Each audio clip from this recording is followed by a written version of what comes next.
Whoops. Well, hello there from the tiny house. It's been a long time since I've made a video about the tiny house, and I thought I would do a little update video before the tiny house moves. So that is some pretty epic news for me. That the tiny house will be going on quite a little epic voyage of its own somewhere else in the UK. So the long story short is that, as some of you probably know by now, in the North Yorkshire Moors, I've lived here for the past 6 years. In 2 months' time I will be leaving, which is really sad, but it will be a really exciting new chapter in my life. I've made some lifelong friends here. I've had 6 years working an amazing job. It's been hard and stressful at times, but the good times have outweighed the bad, which is what you want from a job. Because I'm leaving, the tiny house has to come as well. But as you can probably understand, it will be quite the epic undertaking. I'm not going to say where the tiny house is going. You could probably make some well-educated guesses from watching my channel recently, but that will be revealed in the next tiny house video. In this video I was just going to wrap up everything that I've done this year. It hasn't been very much. This has been due to various reasons. Becoming a manager at work, my hours have changed, and yeah, that's made my work life a lot busier. I started seeing someone, so I haven't had as much time to focus on the tiny house as I would normally have, and the fact that also the past summer my sister's been living and working with me.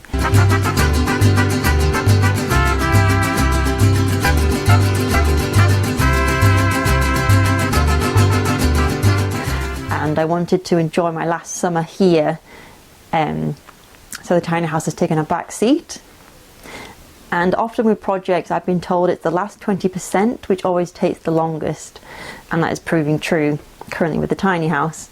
Come autumn I won't be working, so that is when I plan to wrap up the tiny house, which will be a lot easier just because where it currently is I don't leave tools in it overnight. So every time I want to work on it, I have to drive all my tools here, do the work I need to do, pack up and then go back home.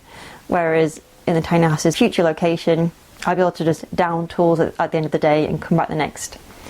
In terms of work that I've managed to get completed this year, it's kind of all blurred into one. But this year, my sister and we had fun with the plumbing and we installed the shower. A working day for bombs. And I know this for I won't take no for an answer. I was born to be a dancer now. Oh yeah. You tried. No, but how do you know that? Weak. Oh, you have to get in there. So all the plumbing behind here has been tested and built. I still need to hook up the heater, which will run on gas. That is still to do, but I do technically have cold running water when I turn the pump on, which is really exciting. Nick, Nax and I, we installed the curtains and the blinds, which proved to be a huge learning process. Some of the curtains were easier than others. I'm glad that the majority of curtains have the eyelets, so all I had to do was get a pole, stick that up and put them in. We did a few of the eyelets ourselves, but then we realised how difficult that was. We only managed to do a couple. But yeah, most of the curtains I bought were from charity shops or thrift stores, which I highly recommend. You get some serious bargains in those. So yeah, we installed the curtains, we had fun with the blinds, but I now have every window just about has a blind or a curtain. I do need to make some tie backs, and I'm going to weave some out of paracord, and that's on my to-do list.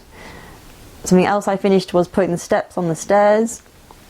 I still would like to put some cupboard doors on the stairs, but for now it is sturdier having the kind of oak wood steps, which looks great. I'm really pleased with those, and as well as my oak wood breakfast bar. That's really exciting, and I do look forward to sitting there and looking out of it come the future.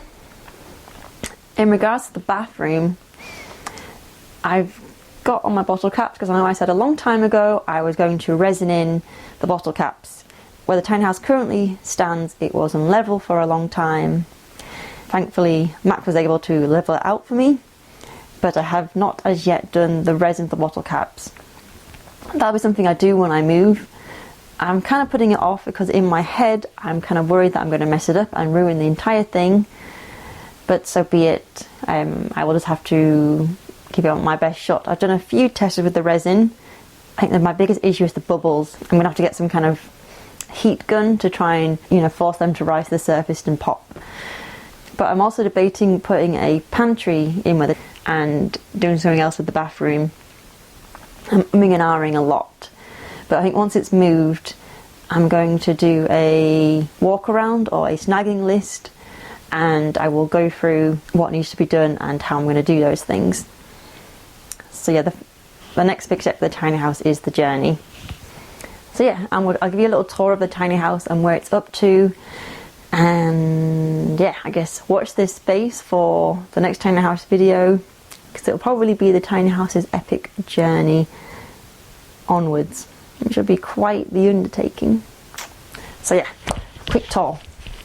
These two curtains were the first two that my sister and I installed. I was able to get 2 sets of these from a charity shop and we converted it. So there's one for the front door, one for that window, and then we put the other one here. And we had fun making those eyelets.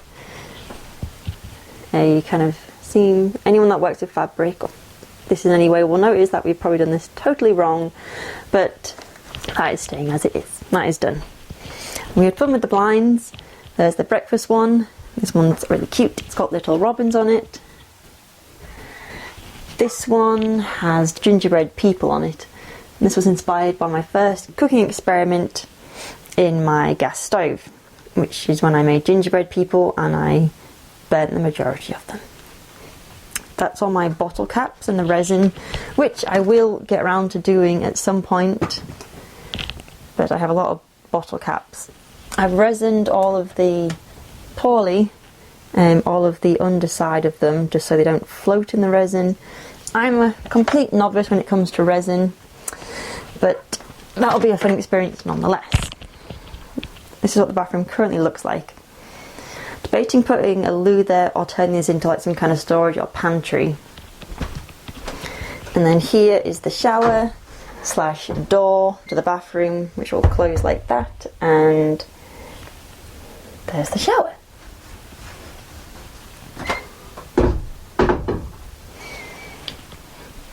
I've got that shelf which looks quite cute up there.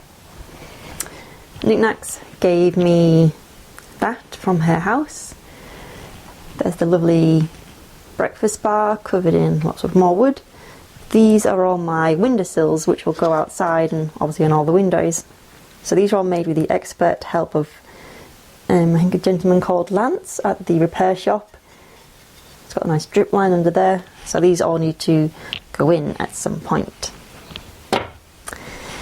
This is a lovely spare tyre for the tiny house, just in case for whatever reason it needs it on the way on its epic journey. This is how my stairs currently look. They need cupboard doors on them, and that will be a job to get done. There's no new changes over here. This is still the same. This is really comfy. I think I will upgrade the cushions at some point and do a few other things, but for the time being it serves its purpose adequately. And upstairs,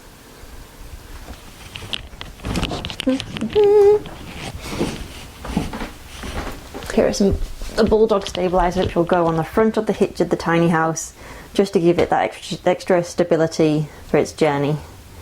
And up here, the only thing left I have to do is make some tie backs for the curtains, put some edging between the wall and the ceiling, just to give it kind of finishing touch, and I might do some skirting boards along the floor to the wall. I will be getting a futon over there, and I've also got some really long curtains which I may put across there. So I'll hang the curtain pole along that kind of line, and the curtains will go across there just to give extra warmth in the winter. Obviously it's next to the flue, which will give it some extra heat, but I think that'll be kind of like the bedroom. Over there, I'm not sure yet. I'll figure it out once I've got my bits and bobs in, but it's going to just use for storage. Sorry about the weird angle. I didn't bring my tripod, so I'm having to improvise. I guess that is around about my tiny house in a nutshell. It is so close to being done, and I know I have come a long way, considering when I look back on my first videos, like such as getting the digger and prepping the original spot for the tiny house, learning how to clad, learning about trim and groove, and learning about 12-volt power, teaching myself about plumbing, learning about woodwork and tools. So it has been a strict learning curve, but I have more or less enjoyed every moment of it. I think like most projects, you do sometimes have to take a step back, especially when it's sometimes becoming too much and yeah, you need to call it a day. But the majority of the tiny house building work has been positive, definitely, but I cannot wait for it to be done and to spend time enjoying it, not having to think, oh, I need to get this, I need to learn how to do that, oh, that's broken, I need to replace it, and so on. Building the tiny house will not be the end of my building projects. I do plan on building a lot more, and building other and exciting, wonderful things will happen as well. I think that's everything. I'll end this video here. I'll see you in the next one, which will probably be a well camping video, but the next tiny house video will probably be the epic voyage of the tiny house. Thank you for watching and being part of the tiny house journey so far, and I'll see you in the next video. Take care.